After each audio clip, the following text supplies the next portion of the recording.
ወይዘሮ ሩታ እንግዲህ ከማስታረቅም አልፋ ለአብርሽ የወርቅ ሐብል ልታስርለት ነው። እንግዲህ ያው እንደምታዩ ነው። እሱ ምንም አልተዋጠለትም ማለት ነው። ግራ ግብት ነው ያለው። ምክንያቱም ያው እሱም አውቋል። እሷ የኔንም ገዝቻለሁ ምናምን አላለችም። እንግዲህ እሱን ግን አውቋል። የራስሽ ሐብል አይደል እንዴ ሲላት ነው። አዎ የኔ ነበር ያሰርኩትኝ ግን አሁን ላንቴ ልሰጥክ ፈልጋለሁ ብለዋለች። እሱም ግን ነገሩ ስላልተዋጠለት ብትታገለውም እንግዲህ እምቢ ብሏታል። ኮሜንት ውስጥ ራሱ ገብቼ እያየሁኝ ነበረ። ሁሉም ይሄ ነገር ወዴት እየሄደ ነው? የሆነ ነገር ተደርጎበት ነው እንጂ በዚህ ልክ እንዴት እሷም እጅ አትሰጥም እየተባለ ነው ማለት ነው። እና በጣም ነው ከባድ ነው። በዚህ ልክ ሩታ ተውጦላት እሺ ብላ ተስማምታ እኔ አይመስለኝም። የሆነ ያሰበችው ነገር አለ። እንግዲህ ኤፍሬም ራሱ እንትናን ማናት ኤርሚን እያጠመዳት ነው በአንድ በኩል ማለት ነው። እቺ አብሬሽን ኤፍሬም ደግሞ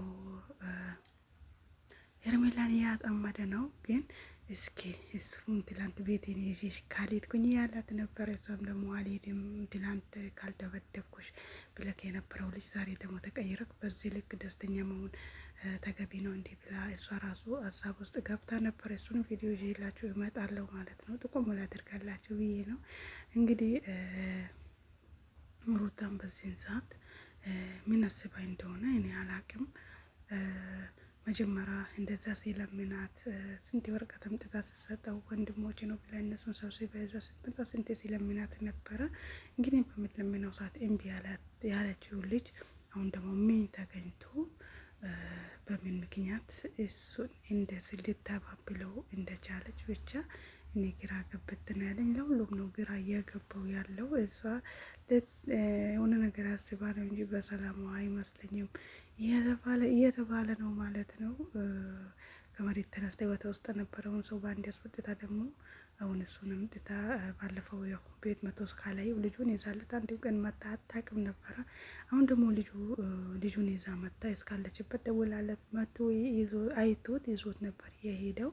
ከሄዱም በኋላ ይዞልኝ መቶ ነበረ። ጥሩ ሞት ላይ አይደለም። ከዛ ድብርሽን ለማውጣት ብዬ ነው ለመውጣት ስል ነው ብላለች። እንግዲህ ያው ወርቁን አልቀበላትም ብሎ እሱ እምቢ ብሏታል። ላለማሳፈር ብሎ እንግዲህ በእጁ ይዞታል እንጂ በአንገቱ አላረግም አልፈልግም ብሏታል።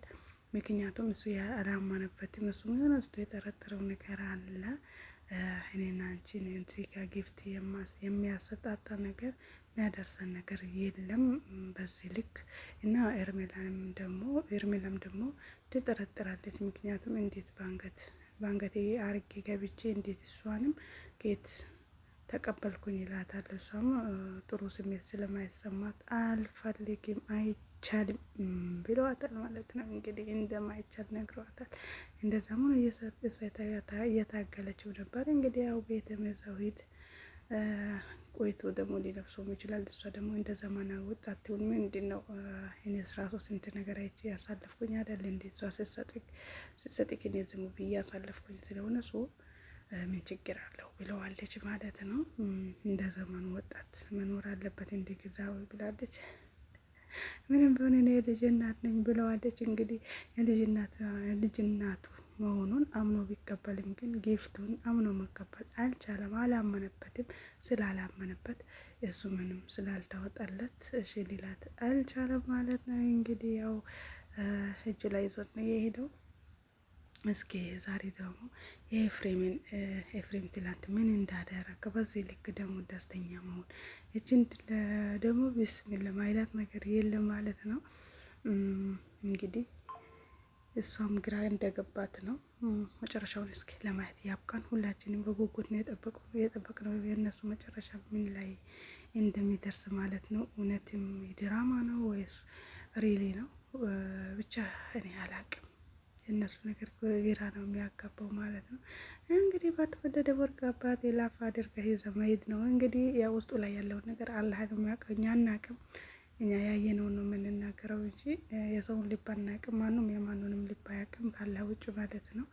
እንግዲህ እሱም እንደ በፊት አይደለም። በጣም በጣም ሲሪየስ የሆነ ነው ማለት ነው። በፊት ነበር ስፍስፍ ሜልላት፣ አሁን ግን በጭራሽ ፊትም እንደነሳ ታውቃ ነው እሷ በዚህ ልክ ስፍስፍ ያለችለት ማለት ነው። እንግዲህ ውድና የተከበራችሁ ውድ ቤተሰቦች በሌላ ቪዲዮ እስከምንገናኝ መልካም ጊዜ መልካም ቆይታ